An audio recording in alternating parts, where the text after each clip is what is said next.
Apophis est un dieu de la mythologie égyptienne des forces mauvaises et de la nuit, personnification du chaos, du mal, de l'obscurité, cherchant à anéantir la création divine. Son nom Aapep ou Aapef, en égyptien ancien, signifiait géant ou serpent géant. Apophis est représenté comme un grand serpent, le plus souvent avec une taille gigantesque et surnaturelle. Dans la plupart des représentations il est soumis, battu ou tué, pour représenter le triomphe du bien. Une des représentations les plus courantes est celle que l'on peut trouver dans le livre des morts.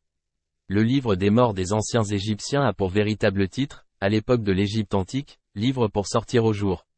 Le jour en question est celui des vivants, mais aussi de tout principe lumineux s'opposant aux ténèbres, à l'oubli, à l'anéantissement et à la mort.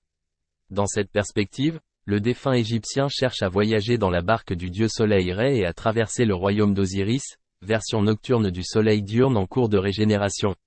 Le chat de Ré, personnification de la déesse Bastet, aussi appelée chat d'Héliopolis, tue et mutile le serpent avec un couteau. Bastet est la déesse égyptienne de la joie du foyer, de la chaleur du soleil, de la maternité et aussi la déesse protectrice des femmes enceintes et des enfants.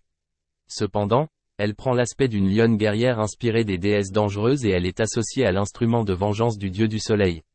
Bastet est à la fois douce et sauvage. C'est une déesse aux traits félins dont le centre religieux se trouvait dans la ville de Boubastis en Égypte. Dans certaines scènes dans des temples, le roi ou le pharaon lors de la bataille est représenté avec un objet rond qui symbolise l'œil d'Apophis. Il s'attaque quotidiennement à la barque de Ré voguant sur le Noun, afin de mettre fin au processus de la création, mais il est chaque fois vaincu.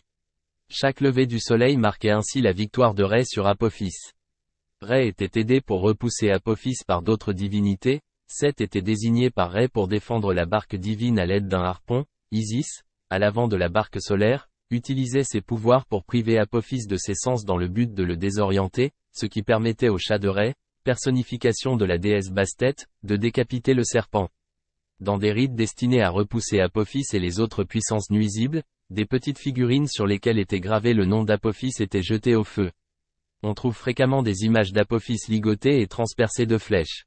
Il est possible que ce soit l'explication qu'ont trouvé les Égyptiens de l'Antiquité pour expliquer les phénomènes d'éclipse de soleil qui représentaient autant de combats momentanément perdus par le dieu Ré.